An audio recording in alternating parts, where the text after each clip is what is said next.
Hey, what it do, y'all? Welcome to Phantom Frequency. We get into the entire multiverse of pop culture, if you will, music, comic books, anime, wrestling, anything and in between. We discuss it around here. So if you dig any of that nerdy content, if you love being passionate and discussing nerdy content way too much for your family and friends, this is the place you can do it. Click all the buttons below the video and show that love. We appreciate all the support coming into the channel. We're just under 400 subs. So let's get there, baby. Let's do it. And we're trying to reach that 1,000 by 2025. But with no further ado, we're back in the world of the freaking X Gene, baby. X-Men Days of Future Past. It is finally here. We are finally discussing it, and we are continuing our hype train to Deadpool and Wolverine at the end of the month here in July, as of this recording, July 26th, 2024. Deadpool is back in the theaters. Hugh Jackman is back as Wolverine and was also one of the main characters in this one. So it's all coming around full circle. I love it.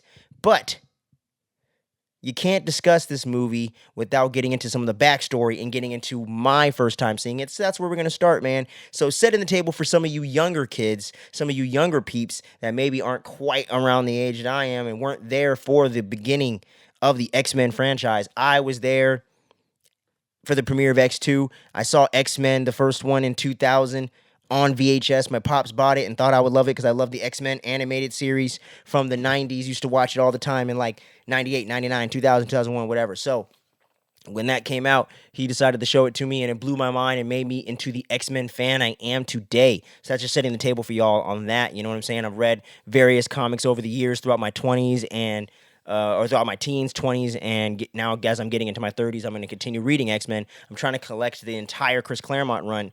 So all you comic nerds out there, let me know what your favorite part of the Chris Claremont run is. But getting back to the topic at hand here. So I was there for all the X-Men installments in theaters, starting with X2 in 2004, I believe. I was there for all of them. I saw Last Stand and was disappointed like all you other fans out there. I do have a little bit of a better time with it today, you know, nostalgia, and also not having a shit ton of hype going into it. And being an adult, I can analyze some of the good things and not just focus on the negative and just, you know, some of the things that they did in the movie that were just sacrilege to us X-Men fans, and the way that they just kind of muddled the plot line and wasted one of the best X-Men storylines from the comics ever written. Once again, written by the great Chris Claremont. So FYI for some of you there. I saw that. And then after that, the X-Men franchise was kind of stalled because they did the X-Men Origins Wolverine movie, which was a complete shit pile. The writer strike was going on. They were shooting without a script. The CGI looked terrible. Will.I.am is one of the only good actors in the movie besides Hugh Jackman. It's crazy. You know, Taylor Kitsch wasn't really putting in great work at the time. He was a decent Gambit, but definitely didn't have the flavor of that Gambit from the comics or the animated series for sure. That real Cajun flavor, that Riz, as the kids say today, that swag, as we used to say, is completely missing there. So when it came to 2014, I think about a year before, like 2013 or something like that, the year I graduated high school, actually, or when I was in senior year, they announced Bryan Singer was coming back after the premiere of First Class in 2009. Oh, no, sorry, 2011, my bad. And I went and saw that with my boys, Drew, my main man, Keith, rest in peace. And I think Miguel was there as well. Y'all have seen both Andrew and Miguel on the channel before. You know, discussing Marvel and anime topics. Andrew on the anime, Miguel on the Marvel stuff. He was there for like the beginning of the channel and kind of helped inspire this, to be completely honest with you. So shout outs to my main man, Miguel. He's out there doing his thing as a fire conservation corps. So, you know, he's out there being a real superhero right now. But we all went and saw First Class in the drive-in. I actually ended up falling asleep for a little bit of the movie, so I missed part of it and woke up during the Cuban Missile Crisis and was blown away by the end of the movie. I fell asleep for like part of the second act. So, but I saw all the setup, saw the whole thing, and I really dug the movie. Went back and watched it on cable about 6 months to a year later, and I absolutely loved it and thought that is still one of the most true X-Men team dynamic movies, the real feeling of having an X-Men movie that we've ever had still to this day.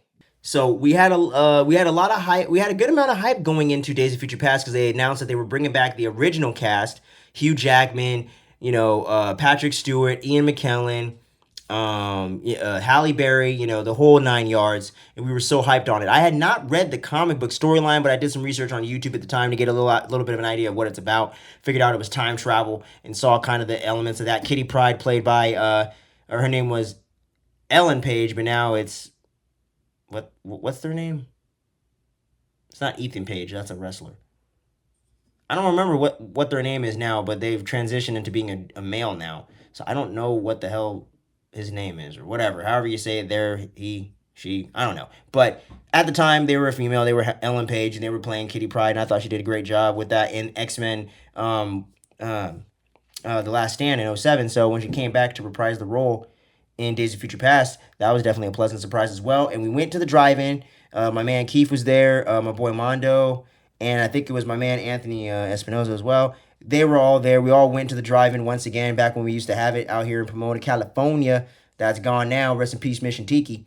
And we watched Days of Future Past, and we were completely blown the fuck away. It managed to fix the timeline, show us a storyline we never seen before, have all of these actors kind of performing at their best and having such epic action. The politics was well written and perfectly realized. You had an addict, Professor X, that actually worked within the storyline and the whole way of him bringing hope back to himself by talking to his future self. It was amazing stuff. The storytelling was on point. I don't know what the hell Bryan Singer was on at that time, but this movie was fucking excellent, and we were completely blown away. And now, 10 years later, I still feel the same way. I watched it recently before doing this review, and it holds up, man. Hugh Jackman delivers such a fantastic performance as Wolverine, and I don't feel like he overshadows this movie as much, because I feel like he does kind of lead you into the story, but at certain points he kind of takes a little bit more of a back seat, and you get a little bit more of Xavier and Beast and Magneto and Raven, as they say, but Mystique, played by Jennifer Lawrence, of course. You get a lot of Michael Fassbender and James McAvoy as Magneto and Professor X, respectively.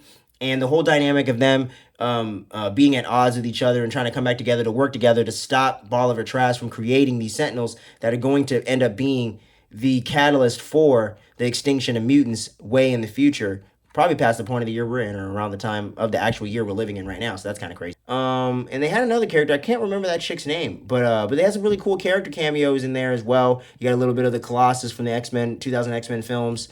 You know what I'm saying? Some really cool stuff, man. And he had Warpath as well, so that was pretty cool. So I loved all the deep cut references and things that they were pulling out from the X-Men comics and the lore and everything like that, and the way that they were able to translate the storyline, because I haven't finished it in the comics yet. But it's a Uncanny X-Men issues 141, 142 if you want to go out and collect it and read it yourself. And they also have a trade paperback. I have 141 on a floppy right now as a single issue. Never going to touch or open that. And I'm trying to get 142. But I also have Days of Future Past as a trade paperback. You can buy it today, hella cheap. I think it's like less than $20. But yeah, so there's so many phenomenal scenes, man. Like the whole scene with Professor X and Magneto when they're arguing in the plane, and Magneto starts bringing the plane down when he's like, "You abandoned them! You abandoned us! You left us behind and went and cowered in your fucking mansion and shut down the school." Because Professor X was fucked up and he didn't want to do things anymore, and he felt like hopeless, and he was taking the stupid cure, if you will, to get rid of his mutation, so he couldn't use his telepathy or anything throughout most of the movie. So that was an interesting element that I didn't think I was going to like at first when I saw it, but it plays really well. And the way that they're able to bring it back with him finding his hope again and using it at the end of the movie and using it in powerful ways, I thought was the perfect blend of kind of subverting your expectations a little bit, but also being able to deliver on the fan service and deliver on the epic moments, and letting him use his power set. That's the one thing with The Last Jedi and Luke, that even though I liked The Last Jedi, I was always disappointed that Luke didn't get any real action or do anything real significant in that way. Into when he had hope again, he just projected himself across the universe and died. Wasn't a big fan of that necessarily. I like the way that he has that ability. That's pretty cool. It makes sense in a sense, in a way. But I just didn't like the execution of some of that, and that's the way he dies. It's weird. Why couldn't you just have him fight physically and go out as a sacrifice? To me, I'll never understand it. Like I said, Rian Johnson was just trying to subvert this movie right here. Bryan Singer and whoever wrote the damn thing did not do that. They stuck to what works in the previous X-Men films from the 2000s, but also add in some new flavor. Matthew Vaughn was supposed to do this, by the way, and I kind of wish he did, because he actually wanted this to be more of a trilogy capper, which I do understand and I think makes sense. And I think in the long run, because of the next installment we're going to have to talk about, unfortunately, I think he was right. But overall, it was a good fucking time, man. And all the sequences with Magneto are freaking cool too, like him breaking out of the prison in the Pentagon or whatever the hell for getting, and him getting arrested for assassinating JFK. I thought was such a cool way of referencing real life and mixing it in with the fictional stuff. It was so awesome and fun. And I loved Evan Peters' Quicksilver. That was actually the first time I ever seen him as an actor, and now I'm a pretty big fan of his. And I thought he did a phenomenal job playing Pietro Maximoff. playing a kind of more 70s, 80s kind of hipster version, excuse me, of Quicksilver. And I thought that just the whole sequence of time in a bottle and that whole thing that they tried to recreate for Apocalypse and fell on their face was so excellently done here when he's running in slow motion and everything's all freeze framed and he's, tasting the food that's up in the air and moving people's arms around and pointing the guns for the guards at each other when they're trying to break Magneto out of prison. Such a phenomenal scene. And there's just so many great sequences like that, man. Like even damn, I'm losing my train of thought. But and even the great scenes with like Wolverine, and Professor X when they're at the stadium at the end of the film, just really powerful stuff, man. I'm trying to think of some other cool scenes, man. Let's see. And then when you get to the whole thing with Peter Dinklage's Bolivar Trask, I thought he did a phenomenal job as a villain and was very effective. He had a very awesome performance where he was really chewing up the scenery, I felt like, without going so over the top and being so like mustache twirling villain. And you kind of understood some of the logic and the motivation behind what he wanted to do, but it was still fucked up, obviously. And the whole sequence of them having that board meeting about to like kind of okay the Sentinel program where Raven's supposed to, aka Mystique, is supposed to go in and assassinate him and pull up all these chain of events that's supposed to set off this terrible future that Wolverine is trying to prevent. That whole sequence is so dope, man, because Wolverine, if he gets too upset, then the way that Kitty Pryde is projecting him into the past is going to fuck up, because she essentially projected his subconscious into his younger self in the 70s, before he had the adamantium, so you only had the bone claws, which I always found the bone claws are a little weird, but whatever, I get it. And so Wolverine's freaking out. He's having an issue because he got too upset in the moment. Professor X is trying to stop it, but he doesn't have his telepathy. Magneto gets there too late, and then he ends up Raven ends up getting shot in the leg when she falls outside and jumps out the window when everything goes awry. And then once she gets shot in the leg and she's limping away, Magneto figures out who she is and where she's at when she tries to shapeshift, and then he pulls the bullet out of her leg with his fucking mutation. And then when Beast goes out there to try to stop him and stop the whole thing from going on, he ends up trapping Beast in like these metal bars and stuff coming out of this fountain and everything like that. And I love the way that they were showing like the old 70s cameras like filming the scene in like almost like a found footage kind of way, and then going back to like the more digital modern cameras that they were using to film the rest of the movie in. That was such a cool stylistic choice as well in that scene. Just amazing stuff, man. And like I mentioned earlier at the top of this thing, when I started getting into the characters, the whole scene with Charles Xavier talking to his younger self with Patrick Stewart and James McAvoy being face to face, where he has his mind projected to the future to talk to his future self in order to find that hope.